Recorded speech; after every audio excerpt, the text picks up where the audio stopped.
happy to be here. Let me start by telling you, this feels like a White Lives Matter event. I promise not to talk about being black, even though I've been black for 51 years. I'm now 56. I know some of you are looking at me, wondering, the Halifax man is in uniform. Thank you very much for that. This is really, really nice. I am offended already. Let me tell you why I am offended. The MC did not even use my pronouns, His Excellency. Let us set up some ground rules. These are the ground rules. Look at these empty chairs. When I ask you to look at the empty chairs, you look at the empty chairs. Look at the empty chairs. These are people who did not laugh at my last jokes. It's a duty that we hold in laughter republic to be happy, and to make other people laugh.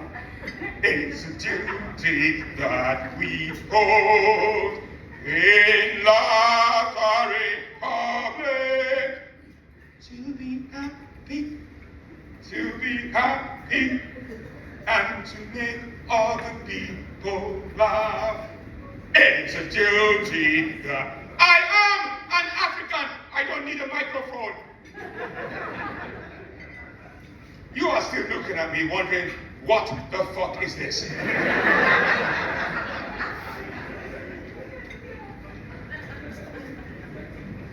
Let me start by telling you, you are probably wondering, what is an African dictator doing performing stand-up comedy in the United Kingdom? You are wondering, what is an African dictator who has killed, not people, killed on stage, is doing performing stand-up comedy in the United Kingdom? I could also ask you, why do you also have so many British politicians behaving like comedians in the House of Commons?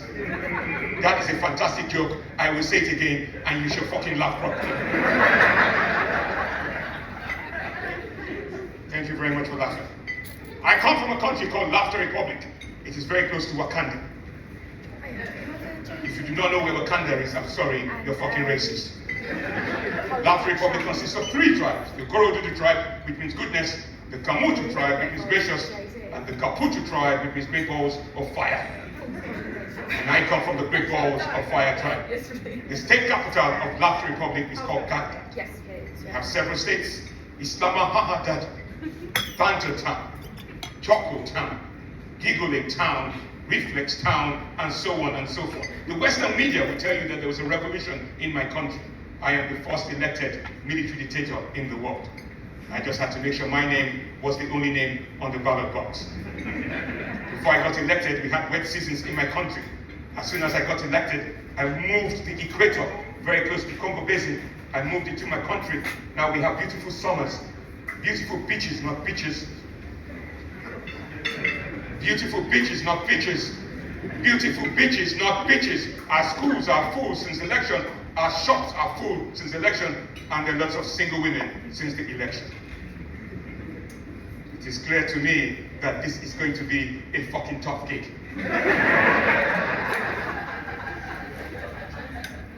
It is clear to me that some of you have never seen a black man in army uniform.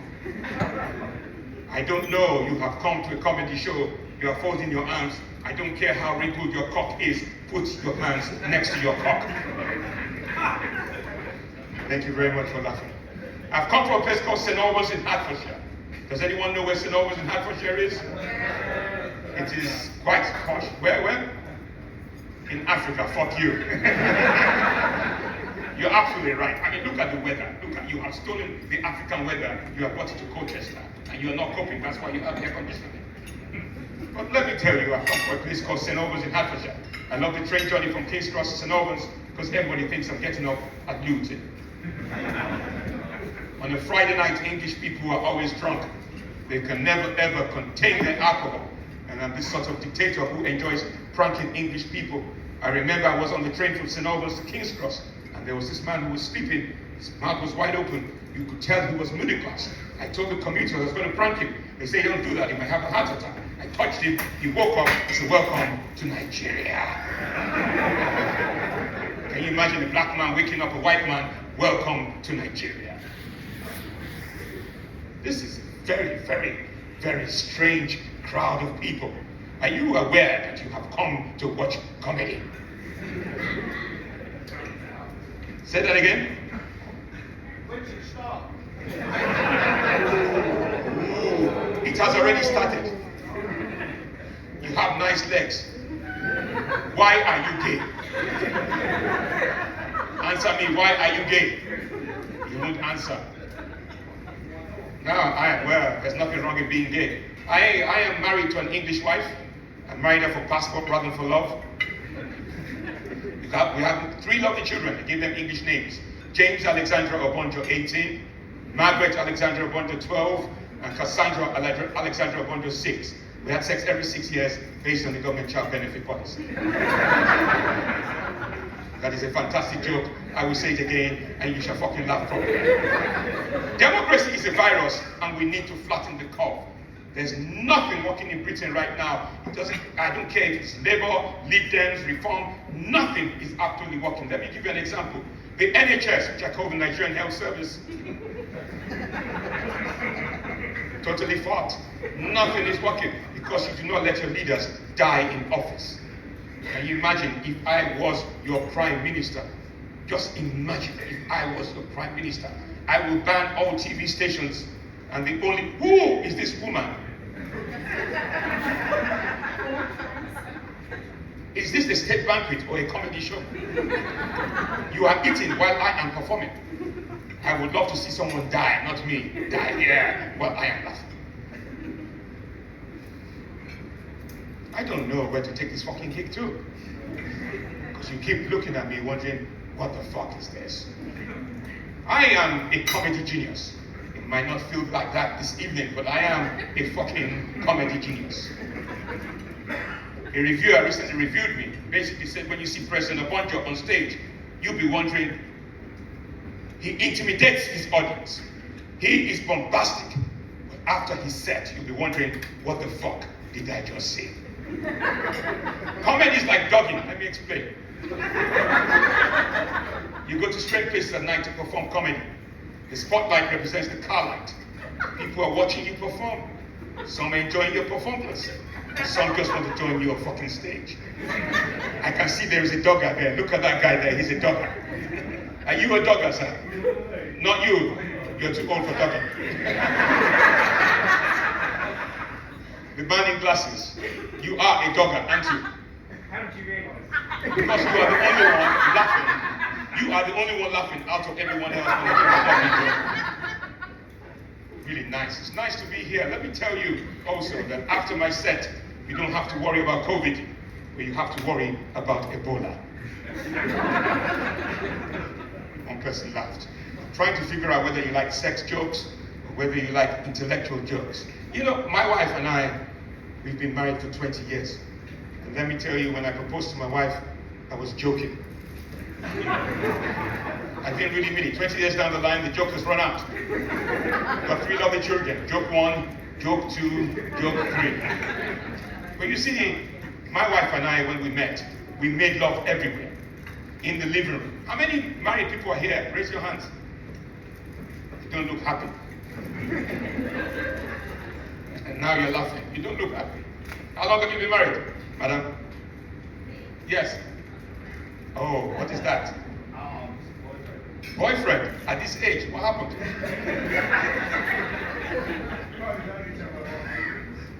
Really? 8 weeks. Where did you meet? Age concern?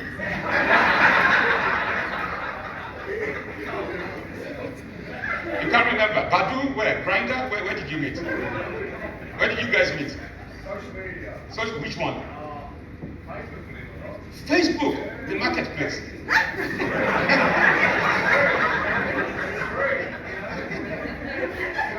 Madam, how do you feel? 8 weeks, and he's telling everybody he met you at a marketplace. But I want to tell you about my sex life. You see, When I met my wife 20 years ago, we made love everywhere. In the living room, in the bathroom, in the kitchen area. We made love everywhere. But over the last 6 months, my wife and I have stopped having regular sex. You see, someone said, not many people say because some of you here, it is clear to me you haven't had sex for a long time. I don't even need to ask you whether you have regular sex. You want a lot, don't you? Thank you very much for laughing. And look, I don't know how many of you this has happened to, but my wife caught me in the living room self-helping. When I went to Kent and I told them I was self-helping, they didn't fucking understand me, but some of you do. And I don't know how many of you self-help. It is none of my business. But my wife, when she caught me in the living room self-helping, she asked me whether I think of her. I said, I don't think of her when I'm self-helping. I usually think of the woman I've met at a comedy show. It's just jokes. I don't want you to come and fight me. It's just jokes. Have you ever tried a man in uniform before? Have you ever tried black? Answer me! Not yet. I think I've got her. Would you like to try? Answer me. Answer. Don't look at him. You're mine now. Death to BBC and E4 Studios. On the 17th of July 2019, BBC Studios and E4 made an announcement they were creating a sitcom of an African dictator. I said, yes, I have made it. I will be at life at the Apollo. Let me tell you, they gave the part to a young actor called Colonel Banjoko. Let me tell you how I responded. I invaded BBC Studios and I captured the national icon, Gary Lineker. Now, I'm not gay, but Gary Lineker looks good for someone who eats grapes. That is a fantastic joke. I will say it again. Look, can I just check and make sure? Can you see me? Because I just don't understand what is going on here. Or you rather have your chips and burger. Is that what it is? But how can you listen and be eating a glass of red wine, burger, and then my jokes? And you find it be funny? No, it's true. It doesn't matter.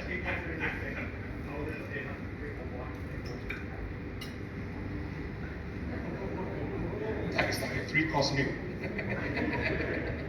I think I'm going to fuck off now. I think I've had enough. I don't believe that you are enjoying this gig not as much as I am fucking enjoying it. So let me tell you, I said I invaded BBC Studios. I captured national icon Gary Lineker. Even though he's not gay, but he looks good. I met Nana Muchenti. I married her. Cara Voderman, I married her. Hugh Edwards, that one who likes boys. I waterboarded him. You laughed at that one. It's clear you like boys. I waterboarded him. Just jokes. It's just jokes. I wanted to find out who was responsible for the coup. Even the phone is fucking ringing while I am performing. This is such a fantastic gig. Whose phone is ringing?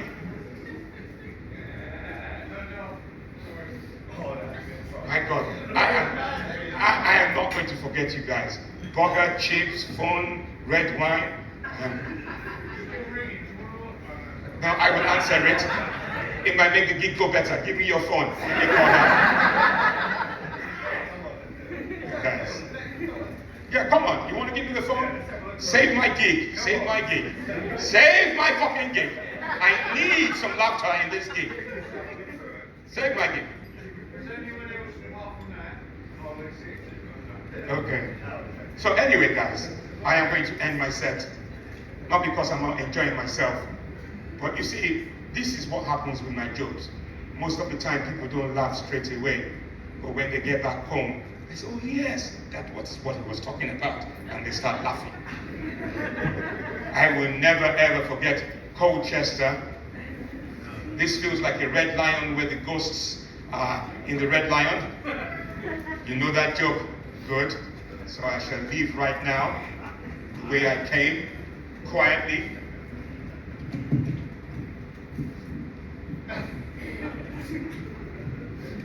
Can't even put the microphone back on. really, really awkward. Look, don't clap for me. Don't. I will tell you when to applaud me. No. Oh, it's a clap for me, sorry. I will tell you when to applaud me. Bloody hell. I'm not going to forget you guys, man.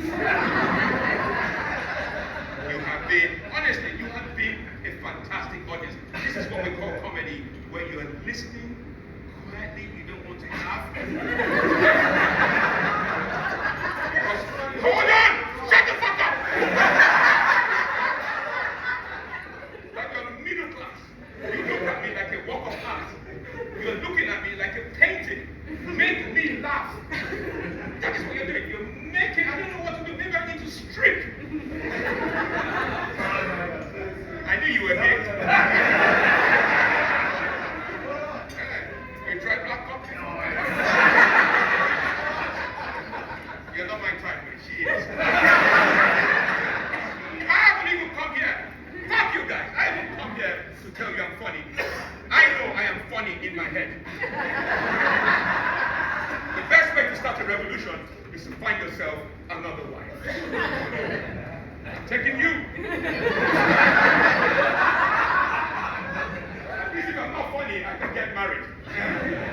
Where are you from? Colchester. If there's a bunch of looking baby in 9 months' time, you know it is mine. Thank you very much.